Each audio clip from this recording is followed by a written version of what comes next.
नमस्कार दोस्तों, स्वागत है आपका। आज की जो कहानी हम सुनने वाले हैं वो मैसेजेस फ्रॉम द मास्टर्स इसी किताब से है। और ये अगली ही कहानी है जो पहले हमने कहानी कल देखी थी सेलिया की, जिसने एक बच्चे ने अपने पिता को एक अलग संदेश दिया था। उसी की ये बाद में की कहानी है, लेकिन ये केस अलग है।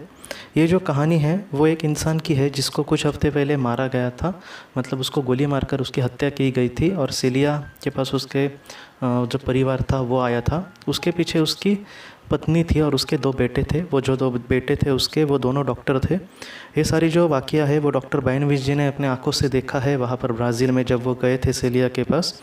तो डॉक्टर बायनविच जी ये कहते हैं कि सबसे पहले सेलिया ने उनका नाम पुकारा तो वो वहाँ पर जाकर खड़े हो गए, वो तीनों लोग। और सेलिया ने जो भी उनके पति थे जिनको मारा गया था 2 हफ्ते पहले, उनके संदेश उनको कहने शुरू कर दिए। सबसे पहले वो उस इंसान ने अपने परिवार से ये कहा कि वो हमेशा उनके साथ है और उनके लिए उनको ज़रा भी चिंता करने की ज़रूरत नहीं है। उन्होंने बहुत सारी बातें कही और ये सारी बातें कह के जब वो कह रहे थे तब वो तीनों को रोने आ रहा था कि उनके मतलब पिताजी इनसे इस तरह से बात कर रहे। और वो एक दूसरे का हाथ उन्होंने पकड़ा था, तीनों ने, परिवार के लोगों ने, और वो रोते बिलखते ये सारी बातें सुन रहे थे। और उसके बाद उस इंसान ने किस तरह से उनके साथ ये वाक़या हुआ, मतलब किस तरह से उनको मारा गया वगैरह, इन सारी चीज़ों को भी उन्होंने डिटेल में कहा। और उसके बाद जो उन्होंने संदेश दिए वो बहुत ही ज़्यादा महत्वपूर्ण है और मुझे लगता है कि ये संदेश हमें बहुत कुछ सिखाने वाले हैं। उस इंसान ने ये कहा कि जिस इंसान ने उनको मारा, मतलब वो जो खूनी था, उसके लिए तुम ज़्यादा नफ़रत अपने दिल में मत रखो, ऐसा उसने कहा। क्योंकि उसने ये कहा कि वो बहुत ही निचली स्तर का आत्मा है और जो भी उसने कर्म किया है उसके बारे में उसको ज़्यादा नहीं पता। उसको अच्छाई और बुराई इसमें ज़्यादा फ़र्क नहीं पता। वो एक बहुत ही निचले स्तर की आत्मा है। इस वजह से तुम भी अपने दिल में उसके लिए नफ़रत मत रखो और जो भी उसने कर्म किया है उसके लिए उसको भारी उसकी कीमत चुकानी पड़ेगी। वो आध्यात्मिक सिद्धांत को नहीं समझ सकता। देखिए, आध्यात्मिक सिद्धांत मतलब क्या? आध्यात्मिक सिद्धांत मतलब सबसे बड़ी तो ये चीज़ कि दूसरे को दुख मत देना या फिर दूसरे की जितना हो सके मदद करना, दूसरे के दुख को खुद को थोड़ा सा महसूस करना। कभी कभी आपने भी देखा होगा कि कभी कभी दूसरा कोई रो रहा होता है तो दूसरे को कुछ भी नहीं लगता उसका, तो दूसरे को दुख को भी हमें समझना होगा। ये भी एक आध्यात्मिक सिद्धांत ही हुआ। तो इस तरह से जो आध्यात्मिक सिद्धांत है वो इंसान नहीं जानता जिसने इसको मारा। इसलिए ये इंसान वो ये कह रहा है कि आप उसके लिए ज़्यादा नफ़रत वगैरह अपने दिल में मत रखो। और आखिर में उन्होंने ये कहा कि अज्ञानी होने के कारण उसको पता ही नहीं चला कि वो क्या कर रहा है। वो अच्छाई और बुराई में समझ नहीं पाया और इस वजह से उसने ये गलती कर बैठा है। वो देखिए, ये सारी चीज़ें उसने कही, ये सिर्फ इतनी चीज़ें नहीं है। मुझे लगता है कि ये हम सब की कहानी है। कभी कभी हमारे भी अगर कोई करीबी इस दुनिया में गए या फिर ऐसे भी लोग होते हैं जिन्होंने हमसे हमारा बहुत बुरा किया होता है, हमारे दिल में बहुत ही ज़्यादा उनके लिए नफ़रत होती है। लेकिन अगर आध्यात्मिक जो कायदा है या फिर सिद्धांत हमें ये कहता है कि हमें उसको माफ़ कर देना ठीक है। हमारे जीवन में कुछ ऐसे लोग इतना बुरा करते हैं या फिर हमारे बारे में इतना बुरा सोचते हैं कि हम उन्हें, मुझे भी पता है कि माफ़ करना इतना ठीक नहीं है, लेकिन इंसान ने जो भी बातें कही है उसमें से एक वाक्य ये भी है कि जो भी उसने बुरा किया है उसको खामियाजा भुगतना पड़ेगा। मतलब वो, अगर हम समझो मैंने किसी का कुछ बुरा किया और वो जिसका मैंने बुरा किया उन्होंने मुझे बहुत ही बड़े दिल से समझो माफ़ किया, इसका मतलब ये नहीं कि मैं पूरी तरह से उस पाप से छूट गया। मेरे सामने मैंने जो भी पाप किया है उसका मुझे खामियाजा कभी ना कभी तो भुगतना ही है। लेकिन अगर वो इंसान मुझे बड़े दिल से माफ़ करता है तो ऐसे वक्त में क्या होगा कि वो जो इंसान है उसका वो बड़ा दिल दिखा रहा है सर्वशक्तिमान ईश्वर को, या फिर वो महसूस कर रहा है कि वो कुछ बड़ा कर रहा है। मतलब वो एक बड़े इंसान की निशानी है ऐसे माफ़ कर देना।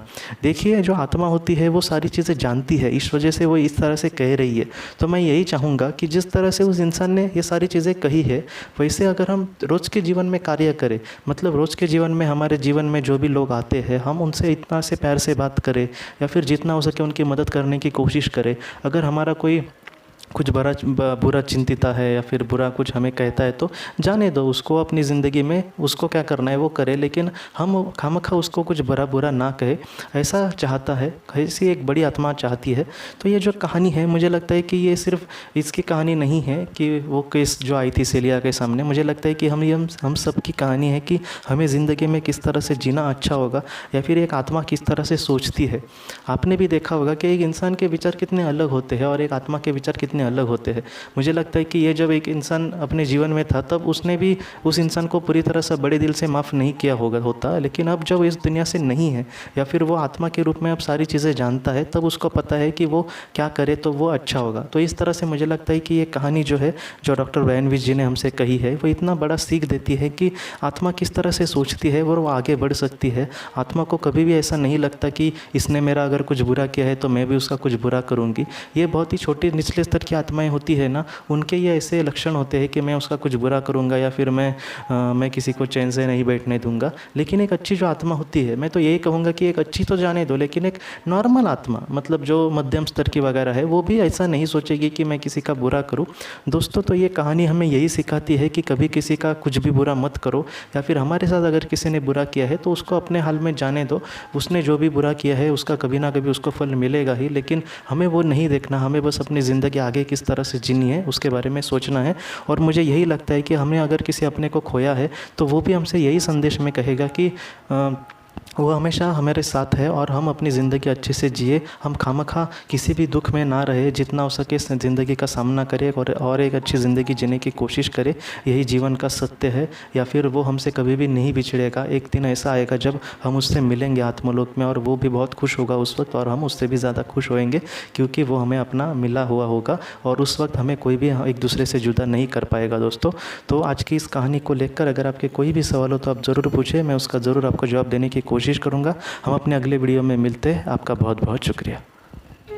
ज़िंदगी की रोशनी ये संस्था ऐसे लोगों के लिए काम करती है जिन्होंने किसी अपने को खोया है, या फिर जो लोग अपनी ज़िंदगी में बहुत ही ज़्यादा दुखी है। जो लोग इस संस्था से जुड़ते हैं उनको तकरीबन 50 किताबें भेजी जाएगी उनके व्हाट्सएप पर या फिर ईमेल पर। ये किताबें आत्मलोक या फिर मौत के बाद हमारे साथ क्या होता है, इन सारी चीज़ों की आपको पूरी तरह से जानकारी देगी। और इसके साथ साथ आपको एक पास्ट लाइफ रिग्रेशन थेरेपी की ऑडियो भी भेजी जाएगी। इस ऑडियो की मदद से आप घर बैठे अपनी पास्ट लाइफ रिग्रेशन करने की कोशिश कर सकते हो। बहुत लोग पास्ट लाइफ रिग्रेशन थेरेपिस्ट के पास किसी कारण के वश नहीं जा सकते, तो ऐसे लोगों के लिए मदद